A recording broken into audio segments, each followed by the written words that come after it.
Fitness Pro Mentor community, what is going on? Extremely excited for today's episode.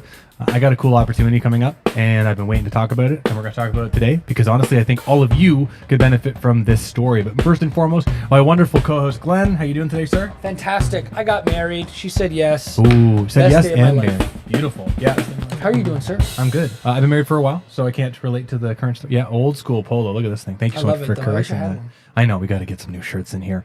But everyone, really excited. I got a story I want to share with today, and then I also have a bit of a thing that I'm excited about. That's probably one of the biggest moves in my career. And I think Glenn and I are going to talk about how that transfers to you and things that you can kind of take from this story. Because truthfully, I don't think that I'm doing anything necessarily special, and we're going to talk about exactly what I mean by that. But more importantly, anything new with you? Oh, you got married. We talked about it. Yeah, Let's we hear the talked story. about I it. want to hear the story. So I'll say this. So of my clients, if you've been listening to this podcast for a while, I've been working as a trainer for 17 years. And in the last 5-6 years, my retention rate has been really good. Really, really, really good. Honestly, I don't really have anybody that falls off almost ever. No one ever just says, hey, I'm unhappy with how things are going at this point, just because the referrals I get and who they're coming from and all the work that I've done. But I had one client that referred me, a good friend of hers, and the client came in and I had the same sales conversation, the same kind of spiel that we've talked about before, and it went really, really well. She said, hey, listen, I'm happy to start with twice a week, but I probably won't be able to afford this. I'll probably go down to once a week, but I can definitely afford that. And if I'm getting results, I'd love to stay around because I see the benefits of this within thinking about things longevity and staging. And that's, a nice, like almost a perfect client for us. And I've had lots of people say that. Well, we are 5 months in. And yesterday she comes in with a loaf of bread and gives me the loaf of bread and goes, today's going to be my last session. I said, oh, I'm so sorry. This kind of surprises me. She goes, well, honestly, my family's my priority. And I'm finding that doing this and taking care of my body here is taking away from some of my family time. And I'm feeling overwhelmed. And I can't be there as a babysitter for my kids, my grandkids, and I just need to take a pause. I think I can do this on my own at home. Now, there's nothing wrong with that. Nothing wrong with that. But it was one of those things that just surprised me that I was given, in her words, a piece of bread as a peace offering to end the relationship. But in any event, what I'm trying to showcase with this I thought that was kind of a little funny story. But in reality, at the end of the day, you can prepare your marketing, your messaging, your sales process and be as organized as you possibly can. You just never know what's going to happen and how people will be and never how things are going to actually go. But if you set up everything to be as prepared as possible, you create the most incredible and highest likelihood for a great outcome. In this case, it didn't. But that's okay. I got bread now. It's interesting because I was there for that conversation. I was doing my thing in the background. I don't want to be presumed. Was it the Indian lady? Correct. Yeah? Correct. Yeah. Sweet lady, wonderful lady. Very. She's been coming here for a while, and it's interesting. 5 months. In the mentorship. Yeah. That was last week was literally the conversation about retention. Yep. And how do we have those conversations, right? If someone says, hey, thank you, and now we're ending here, what does that conversation look like? And it was great because it was exactly the kind of steps that you shared with the students of the program that you went through with her. And I think this is the real important piece I want to highlight here, which is you're absolutely right, because you can set up things perfectly and it doesn't mean that everyone's going to stay. No. And to be honest, nothing in this world is permanent. We're all going to die one day. People move away. People come and go, and that's all fine. We just take that with everything as a grain of salt, and you keep working and tightening up your business, because marketing and sales, really anything, but I would say especially marketing and sales is one of those skill sets where you can never really be too good at it. And the retention piece is huge, because if you are bringing in 10 new clients a week, but none of them are sticking around, what does that say about your business and your product and your value and how you're going about communicating and educating your clients and the results that you are getting? 100%. Right? And truthfully, with all these clients, I ever say, hey, listen, if things aren't going the way that you want or something comes up, please let me know so we can sit down and talk about it and come up with a solution. Because she did tell me that things were going really, really good. I said, great. Well, why don't we space things out? And she goes, oh, no, that's too overwhelming. I said, okay. Sure. I got bread. And the other thing is, because she had a great experience and she's probably feeling much better since she started working with you, we know that if people stop doing these things, not that they revert back to the way they were before, but the body is constantly changing. And it's very likely that because of senescence or hormesis, that her body's probably still going to get weaker if she doesn't continue with doing the exercises. And here's the thing, when you help people progress, they come up with new problems. Oh, that back thing isn't bothering me anymore, but the shoulder thing that I never told you about to begin with is something I want to start focusing on now, and they get to work on other new pieces. Yeah. But there's a very high likelihood that this person will at one point or another return to Brandon's fold, and I get the same thing with my clients. I have a client and her daughter, both her daughters actually, who I didn't see for 2 or 3 years. Mother said, the client, the mother came back and said, I've been having these back issues again. I'd like you to help me work on them. And in addition, my other daughter's getting ready to go to university. She wants to learn to work out too. Can you work with both of us? And so now I see them 2 times a week together. Perfect. So that they can move forward. And I know at one point she might also, life might get crazy, right? She might leave, but because she has a great experience, problems will come up and she'll come back as new clients come in the fold. Anyways. Well, on a more positive note. We could keep going because we love talking about this kind of stuff, but I really would love to jump into talking about this Portugal opportunity that you have. Yeah, so just quickly, so if you guys haven't heard of it, it's called, there's the EXS School of Exercise in Portugal. Really incredible team over there. I've done a bunch of presentations with them that we might talk a little bit about today, but they're a really incredible organization, and I'm very excited to be going to their 2023 Exercise Summit. And we're going to be talking about 2 different topics, and it's going to be a blast. So if it's okay, first, so tell us a little bit about this event, like the kind of people that are attending, and just like a little bit about the content that you're going to be sharing with people, and then we'll kind of get back to where you started, and we'll see if we can tell the story of how you got there. So it is an exercise summit, and these guys have been doing, I think this is their 4th year in a row. They started their first 2 years, it was purely a digital form, and they did it through COVID in 2020 and 2021. And fortunately, I was really lucky. As we were closed, they asked me if I wanted to present online, and I spoke for both topics about post-activation potentiation in different ways.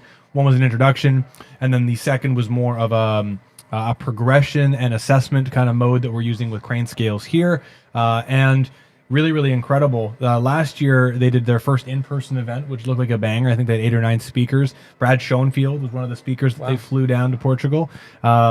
So this year, I got asked to come down. I'm speaking on 2 different topics. I'm doing a 4-hour presentation on marketing and messaging, just like we do with Fitness Pro Mentors. Truthfully, I'm going to be teaching a chunk of the mentorship stuff to give them some basic stuff to get going and try and work on making their first 6-figure year with basic tools, things that we've talked about here, but given them, in 4 hours, it's hard to dump a bunch of information, but that's going to be extremely exciting. So 4 hours of all marketing.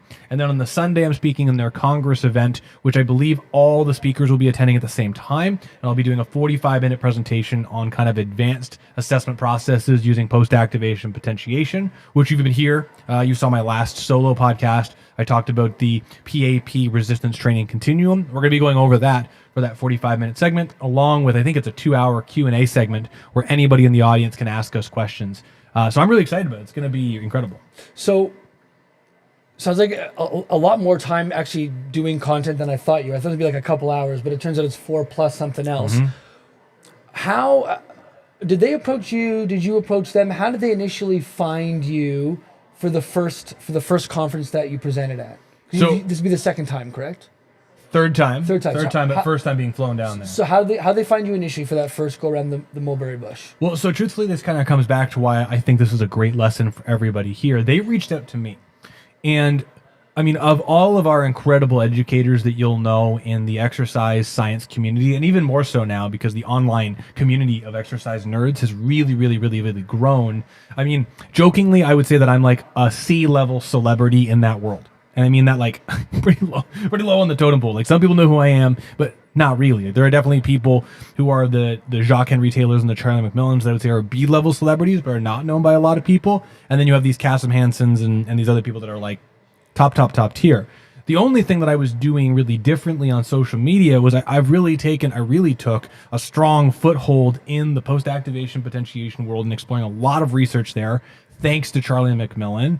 And through that, and a few other things, many people may know when we opened this gym at the very beginning of 2015, a lot of the philosophies and methodologies that we used to promote ourselves originally, we forewent them to focus on building our own systems and processes, and I really had to double down on marketing.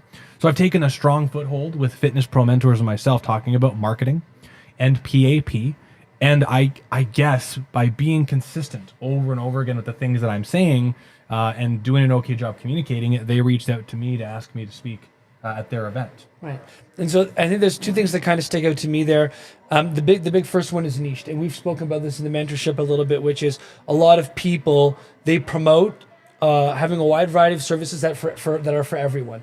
And take a look at your own content. Is it clear what it is that you do and who you serve, and the amazing results that you get with those people? If you look at the Strata social media or the FPEM social media, we don't talk about marketing in both of them and then the clients and all that jazz. We talk about specifically, right, FPM marketing stuff in one brand, and then Strata is all about just helping people move and exercise pain-free. And if you look at it, majority of that content is going to be people 40s, 50s, and 60s, and a little bit beyond, not even really much younger. So like niching up is the first thing. And the second thing that I'm seeing here is not just niching up in the world of helping exercise professionals, but there's also a niche in post activation potentiation, because there are people who discuss that, but no one that really doubles down on it. Does that make sense? 100%. Right? And that's kind of where that's kind of the void that you've been filling for over 5 years since I've met you when it comes to the PAP stuff. Yeah, and I think that this is really important because, like, honestly, I don't think post-activation potentiation is like the be-all and end-all by any means. Nor do I think that I am the leading expert on it at all. But if you look at our community, if we look at like Greg Roscoff and Greg Max are talking about muscle health in different ways, but both are talking about muscle health. And then you have a lot of people who are talking about muscle growth, like the Kasim Hansons and the Ben Bukalskis, and that's really, really cool. And then you have exercise science and mechanics guys like Tom Purvis and Charlie McMillan, and those are all really great too. And then you have Jacques Henry Taylor, who talks about neuroscience. Right, I could easily have continued talking about the same things they were talking about. The reason why I started talking about post-activation more was not because I was actually trying to niche out, but it's because there was something in between all of the information that people were teaching, between the neurophysiology that Jacques was going into and then some of the muscle activation style stuff, that the more we learn about it, the more it translates to motor learning, the more it translates to resistance training. And it's cool because since I went that direction, like you're saying, it accidentally created a niche for me and created a niche for this business, FPM, and everything that we do here to be recognized by people overseas. Absolutely, and there's something to be said about like not niche hopping as well, because I think a lot of people switch around and then it becomes really unclear what you do. It's almost like you're hitting the reset button every time. Well, this comes to something that you keep saying, which is consistency. Yeah, right. Well, consistency over time is success, right? I mean, that's really where it comes from, and one of the reasons why we use systems, because as I've said to Brandon multiple times, systems to me stands for save yourself some time, energy, and money. So if you can be consistent in your niche and have a system to promote that and grow that, it's more or less inevitable that you'll get to where you want to go, rather than is it going to happen. And we've been seeing this a little bit with your drum mechanic stuff, which I know you don't talk about too much on the podcast, but even your sharing exercises for drummers, help them improve their drumming performance, has led you to work with some really cool people. I don't want to like blow up your spot and share the names of these people because it's not really my place, but there's some people who are considered like A-list teachers or A-list drummers in that community that now either consult with you to market their own brands or to help them with their bodies, because you niched in on exercise and drumming, which seems like such a really small world, because it is, but you've managed to carve that out for yourself. And so when we take a look at this big picture thing about traveling and working internationally, it really comes down to you've built this brand around the knowledge that you have, and you pick the niches that you're passionate about, that you know are growing markets that you can at least help, and you stuck with it to the point where not overnight success, but 5 years going through PAP, 5 years of then sharing your drum mechanics page. You've got all these cool, potentially lucrative things down the path, but not even about being lucrative, just be able to help more people, something you're passionate about, and just maybe make some money while you're at it, which is really, really cool. And I think ultimately what we're all striving for in our careers, in our life, can we make the money that we want to while still helping as many people as we can, and have the hard work still be hard, but not daunting all the time, or time consuming, or like, ugh, do you know what I mean? How do you differentiate? Yeah, for sure. Yeah. And thank you so much for, I mean, I think that there's something really cool about that. You know, there's we did an interview on the Fitness Pro Mentors podcast with Dan Garner. And if you hadn't listened to that episode, I really encourage you to listen to it and check it out. Because one of the things he talks about is, as a career personal trainer, I think it was Good Life or Gold's Gym, it was Gold's Gym. There were, up there, they had 25 trainers that were all on the wall, their pictures and their credentials and the title. And all of them were like strength coach, personal trainer. And he was not the best guy in the room. But the title he chose was weight loss specialist. And so we had this closed pool of people, maybe 1,000 gym members, probably more, with 20 trainers. And of the 20 trainers, of the one, which was him, he chose a title that was different. And even though he wasn't the best at all the trainers, he had a very specialized focus and helped him get extremely busy because of the 20, he looked like the 5% that was different than everyone else. And that was cool because now for him, that weight loss specialist has blown up outside of that pool of Gold's Gym and turned into a totally different and much bigger thing, which is incredible. And I don't want to sidetrack too much because I have some questions about where you started and how you kind of got to where you are, because I'm sure a lot of people are asking, okay, well, you're there, but like, where do I start with all this? Which would be absolutely beautiful. But to that point about like the weight loss specialist, if you can find that niche and you market yourself that way, that doesn't mean those can be the only people that you work with, right? You don't push other people away if they want to work with you and you want to make some more cash helping some more people. You could just as easily, instead of being like someone helps people with pain and discomfort, niche down even more and be like a post-operative, exercise and pain specialist. And then if you promote yourself that all over the local township, right? And then you're the person that doctors all of a sudden want to send their people to after post-operative care. Those people, once they see how amazing they feel, are probably going to want to stick around. Mm-hmm. And it could be a really cool model. So again, we're not trying to cut people off, cut yourself off by only marketing to some people, but you'll find you get people from underneath the sun who want to work with you as you get more and more known in your town. To digress away from that, let's talk about like where you started, because I've heard a lot about your story and where you came from. But if you can tell us a little bit about like where you started in terms of the exercise industry, and then maybe the things that you did to start moving you towards even just like a local expert status.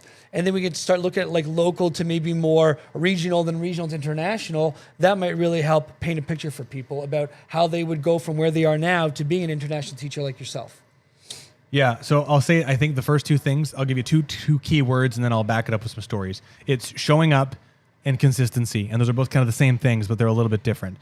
So for me, I started off, I knew that I wanted to make a career at this, and I knew that I wanted to teach, because to me at the time, it seemed like teaching was a necessary tool to make enough money to have a career. And so my mentor, Peter Chason, that I've talked about many times in this podcast before, was the teacher for muscle activation techniques and resistance training specialist. He was teaching every weekend all over, being flown to Florida, to go to Buffalo and everywhere.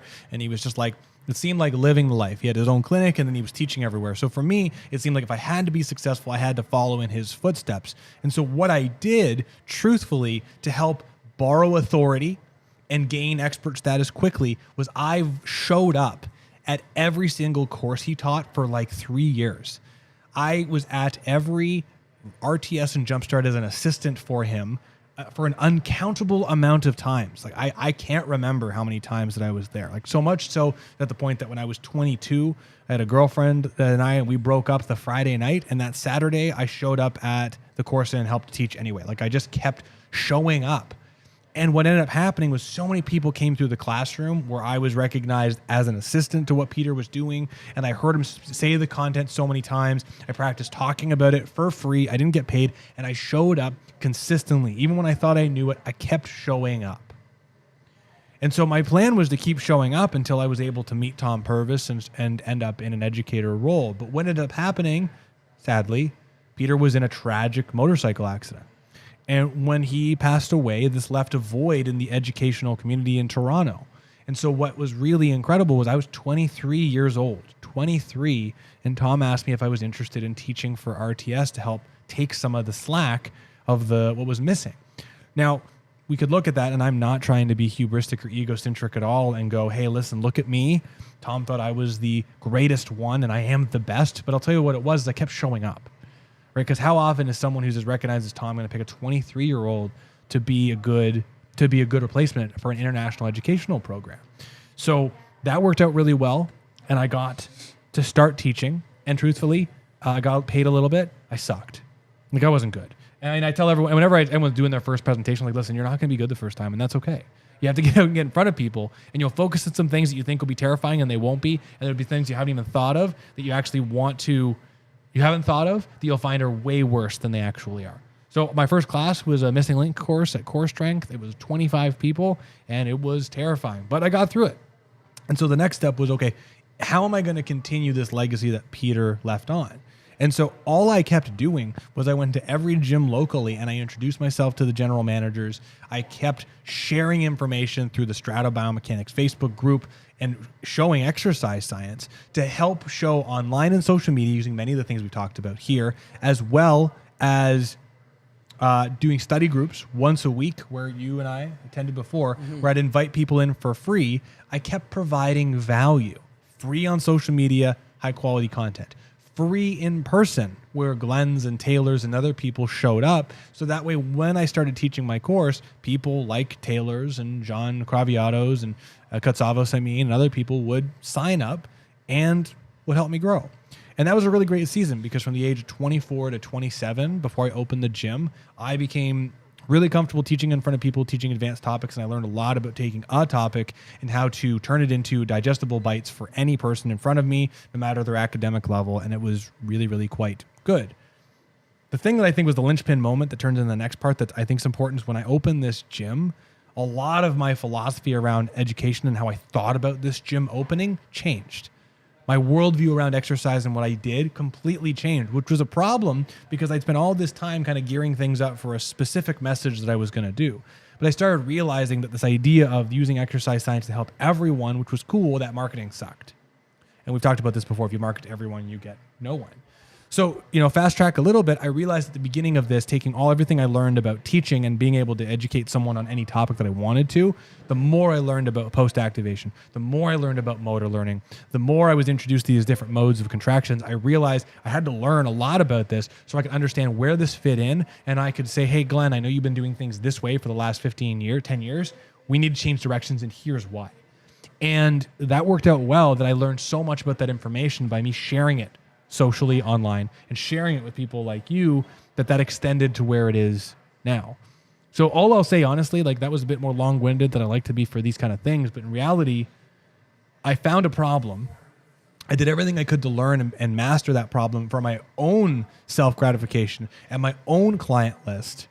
And then I practiced sharing it immediately with the Glens, the Taylors, the Dave Free Days, anyone that was local that wanted to hear it, and turned into where we are now. So it's interesting you say that because I picked up on some different information. So the couple of things that you said that I think are really important that I want to share is number one, the showing up part, right? And I think there's kind of two pieces of that. One is you have to show up for yourself every day, which means that you have to take care of yourself, keep exercising, take care of your body, be mentally sharp, and by showing up for yourself and taking actions for yourself and your career and your body and your health and your life, that lends itself to being able to show up for other people.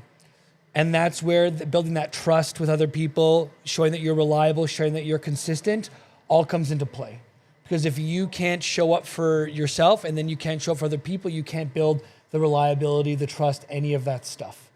And that's why a large part of this program that we tell people is that you got to be consistent day in and day out. None of this stuff that we share with you matters if you're not consistent.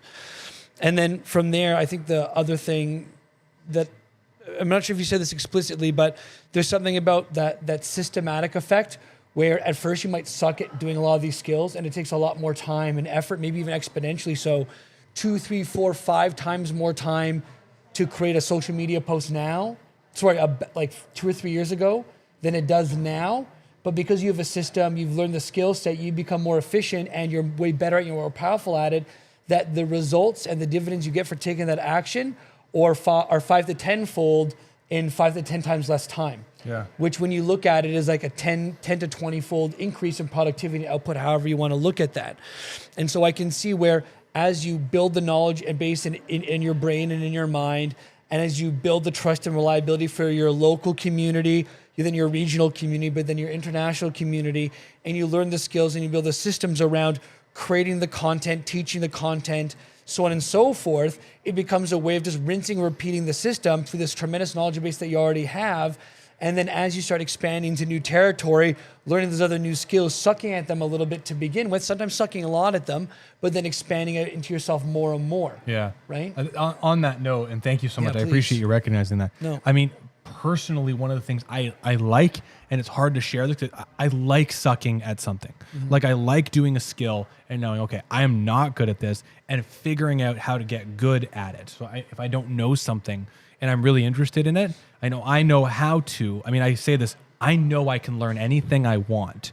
Whether I'll be amazing at it or not, that's cool. But I know that if I want to learn something, I know how to learn and break it down into digestible pieces. And what I love about that, there's two things with this. One, learning, okay, I suck at cinematography.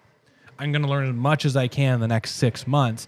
Those skills around cinematography, composition, that transfers to many other things for outside of the arts. Same with the potentiation stuff, right? The more I learned about potentiation, you get into the world of short-term and long-term potentiation, and potentiation with fatigue, and nocioception and potentiation, and then rate of force development versus the force development. And all that opens up a bunch of doors for when you're working with sensitive demographics like we do. The third thing that I would say with this is no matter what you do, if you like to help you with this niching, you have to pick a piece that you focus on and not just copy what you see, not just read it once and go, I got it. You have to take a piece of information and practice talking it. You have to practice innovating, practice being creative with it, and coming up with your own way of applying it so that way you get immediate, I should say not immediate, but you get payoff from the idea. Because emulating is a very flattering form. The number of experiments of Charlie McMillan's that I emulated at the beginning to help me get into it was great and a good learning curve. But then it was, okay, this took me 45 minutes to set up all these straps in this dynamometer.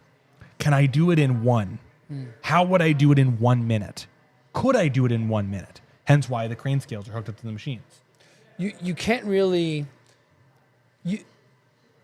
If you were just to emulate someone's success, when you get to the show, the big stage, it becomes really apparent that you don't know what you're talking about, because people start asking questions about the small little stuff that feeds into the big, and you're screwed. Right? Yeah. And this is why. And you'd mentioned this. I don't know where you heard it from, but the first place I heard it was from you. Maybe it is a Brandon original thought, but that knowledge is the base of all creativity. Oh, that's not mine. I wish it was. I think it's an Einstein thing, to be honest. It's so true, because if your knowledge base is so small, you can only build so high. But if your knowledge base is very, very broad, you can build a lot higher. If we're taking a look at the pyramids and they only had a few blocks of the base foundation, you're only getting so high. But because the base foundation was so large, they could build those pyramids so bloody tall. Yeah, I might be butchering the quote because it's been a while since I've said it. I'm pretty sure it's your knowledge is limited to that of your creativity. So you Wouldn't that be your creativity is limited to your knowledge? So the idea is that if you have a piece of knowledge, right? If I teach you about one thing, like let's say potentiation, right? Yeah. I teach you about potentiation. Cool, right? That one piece of information is a knowledge bomb. Yeah. But that one piece, you can creatively apply it in 100,000 settings, in making you seem infinitely more knowledgeable from that one piece of information because you can apply it 1,000 ways. So your knowledge is limited by that of your creativity. If you have one piece, this is the great thing. Like Glenn and I, if you come in here and I'm getting ahead. My pick of the week is this Peter Attia book that came out, and we'll talk about that in a little bit. But he talks about some really incredible stuff around exercise and aging and longevity, right? We are getting way more out of this than someone else would by reading the same piece of knowledge, because we are more creative with the application of it. I see. Right? So even you can get, there are people who are way fucking smarter than I am, pardon me, but way smarter than I am. But I would say what my strength is, if I had one, is I'm extremely creative in application. I can take one thing and I can come up instantly with 15 different ideas. And if you give me an hour, I can come up with 100 on the spot. Fearlessly. Like I have no problem with that. And I practice that all the time. So it helps me take one idea and instead of just, I hope that makes sense. No, but this is where I've said this before, and thank you for saying that, Glenn. But this is where I think I said this before, is that if you really want to stand, like we talked about niching, right? Niching with an idea, don't just learn knowledge, but learn 1,000 ways that you can apply it, right? If you're learning about post-contraction sensory discharge, can you measure it? Do you have data on it? How many different ways can you help to try to elicit it? How do you know you're eliciting it? Because that's a bit of a different one. All that kind of stuff. The potentiation stuff is easier because there's dynamometer readings. But anyway, the creativity is a huge part. In an even easier way, I think this is a great experiment for any exercise professional if they haven't done it already. Take an exercise machine you have available to yourself and think of all the different ways that you can alter that and use it for like as it's designed, but even outside of that, right? Yeah. Can you take like a leg press and think of how many different ways can you do this? Feet together, feet wider, different ways, amounts of internal, external rotation. How high up are the feet? How high down? What about the intention? Feet in one position, pushing out. Feet in one position, pushing in, pushing up and down. Like there's so many different things you could think about when you're doing it. But are you really exploring that enough? You didn't take RTS with me, did you? You took it with Adrian, right? I took 1, 2, 3. Yeah. Yeah. Okay. So there was an exercise that Peter used to do that I stole, and I did in every RTS class that I taught. And if I had a longer potentiation course, I would do it. And it was that. Yeah. But it was a little different. He would break up the class of 20 into groups of 3 or 4. And he would say, okay, group 1, you have a client who just had a total hip replacement 15 weeks ago, and they want to be able to crouch down to the ground to play with their grandkids. Come up with an exercise that will help them achieve it efficiently. Go. And you would have to go across, find a machine, come up with an idea, and then come up with a rationale for it and break down the mechanics of it. And what was really great about this, I mean, I partaked in it, and it was so much fun. It was hard because it really put you on the spot. And then you had to present it to all your personal training peers. But what was really incredible about it was you get this limitation of a client, which is what we do day to day, and you have to come up with a scenario to help them achieve that. And there are exercises that are common that you can do, but how do you set up a reverse band squat in a way that's going to help a 55-year-old with a fused back get down to the ground? How are you going to create an exercise for a 78-year-old with neuropathy in their feet who's going to help them improve their foot control, right? There's a lot of really cool things you get to do. So anyway, I think that's a great... Well, I mean, I think the take-home lesson for that, at least for me, is that part of having expert status, which is why this group from Portugal is asking you to come in, is that experts solve problems that other people can't solve. Yeah. It's like that old story of the factory that goes down. They're losing tens of thousands of dollars an hour. They hire a guy to come in to figure out what's going on. He walks around for 3 hours, flicks one knob, right? And then everything's back to working. They can start making money again. He hands them their bill. And the guy's like, well, it seems astronomically high because you just walked around and you flipped one switch. He's like, you're not paying me to flip the switch. You paid me to figure out which switch need to be flipped. Yeah, and that's what I'm making the money for, right? And so, I mean, I think there's so much delicious information out of this podcast. This might be, I mean, I learned a lot. This might be one of the most impactful podcasts. I'm really going to encourage everyone to listen to this. Is there any closing thoughts, Brendan, that you want to share when it comes to building international expert status, no matter what part of what phase people's careers are in right now, that you want to impart on people before we get to the pick of the week? Just, you said this, but I want to parrot it again. Okay. Don't hop around. Like, try to focus on one niche idea and embody it and own it and learn as much as you can within it and figure out the limitations before you move on to another thing. And that's easier, but I'll tell you, easier to say than do. But the number of personal training studios from a business model perspective that I've seen go from one-on-one and abandon that idea to move on to group exercise because they weren't able to figure out the one-on-one model. They went up to group X because the money-making elixir there looks really powerful, right? That's jumping ship, and that's fine. You can do that, but that's a big philosophy change. And then going, okay, I'm going to teach everyone about muscle contractions. Great. And then you move on. You're like, now I'm an expert on weight loss. Right? Like, that's real tough. Like, there's a prolific fitness celebrity, I would say, that I have seen him be a muscle hypertrophy guru, a business guru, a weight loss for men guru, and just all over the place. And that's absolutely fine. I'm sure he is making money, but they are making money. But at the same time, it's waffling. I mean, I'm not trying to say I've been sitting on the same horse for a while, but truthfully, it blends into my business and it all stacks together. So the payoff, the more I learn about this, the more I teach it, the more payoff there is for my teammates and my clients. So it all works together. So no matter what you're focusing on, make sure it's a niche if you want to stand out. Truthfully, there's a great opportunity there are a lot of educational companies that are looking for educators and people that they can trust to come to their place and teach because people like learning. And there's room in the community, right? It's not like it's just, I got in and that's it, right? Jacques in and that's it. There's a lot of opportunity.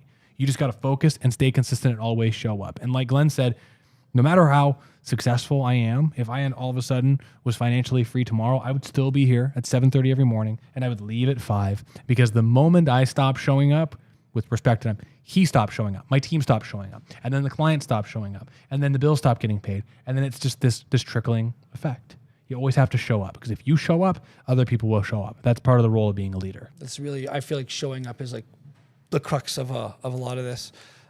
Pick of the week. Traditionally, I go first because you ask me.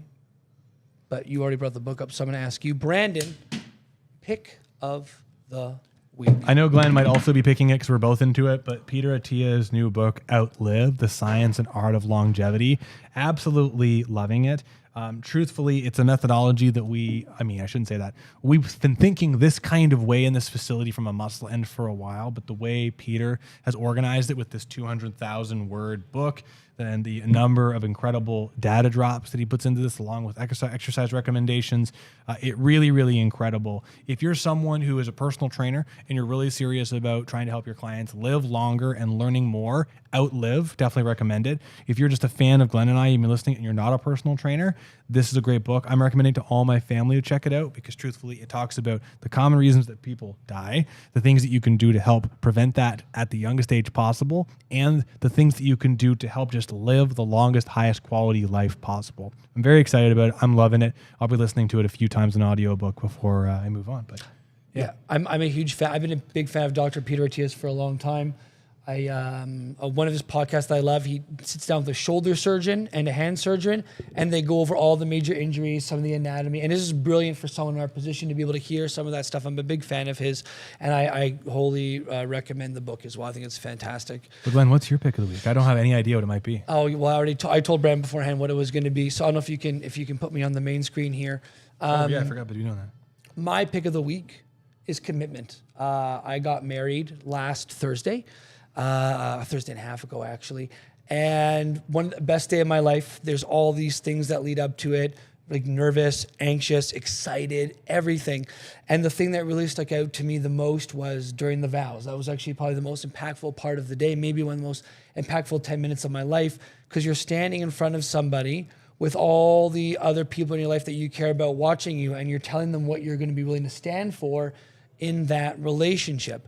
Now, from an exercise professional end of things, if you can find a way to be committed to your business and yourself like you are committed to your significant other, your business will flourish. Because if you're vowing to take care of them, your significant other, through sickness and health, through good times and bad, through their ups and downs, love them for who they are, no exceptions, and you can take care of your business no matter if you feel good or bad, no matter rain or shine, no matter what's going on, you will have a successful business no matter what industry you're in. So that commitment, that showing up, that seems to be the thread of today's conversation is also my pick of the week. I'm just telling a bit of a different story and showcasing a bit of a different way. So pick what you're going to be committed to, good and bad, go all in on it. Because if you do, great things are going to happen. Congratulations on being married. Thank you. I appreciate. I'm looking forward to it. Honestly, I would throw it there on your point is how you do one thing is how you do everything. And there's a point where people are starting out working on their business that you have to decide, like, are you making this a career? Because you can't go 50% on this unless you're just incredibly talented, have millions of dollars resourceful just in your back pocket. But you have to go all in. And it's not just work. No. What I would encourage you to do is anything that you do, anything that you are into, go 100%. 100% focus on your food. 100% make sure you're drinking water and you level it out on your water bottle. 100% play drums. 100% like just do 100% of everything that you do because it will carry over to beautiful marriages if that's what you want to do, your business and everything else. When what you realize very quickly is if you go 100% to these things, is you realize there's a lot of fluff in your life that you just need to get rid of, and you learn to set boundaries. And I'll be honest, that's something I'm learning a lot this month for my personal life and for my business. Is when I go 100% on things, there are things that go by the wayside that I ought not be going in on at all, and I need to be considering those things. So that's great advice, Brandon. I love it. Everyone, thank you so much for listening to today's episode. Honestly, I think the things I'm doing and have done to become an international teacher is not anything special. I have some things I've worked on and I've gotten okay at, but truthfully, you can do them too. And the only difference between me as you right now is I put a lot of hard work in. And I think you are too, but you just got to keep going. Anyway, Fitness Pro Mentors Podcast, the Minds on Muscle show. Thanks for checking it out, and congratulations again to getting married. Thank you very much, buddy. Everyone, thanks for joining us. We'll see you next week. 2 weeks, my bad.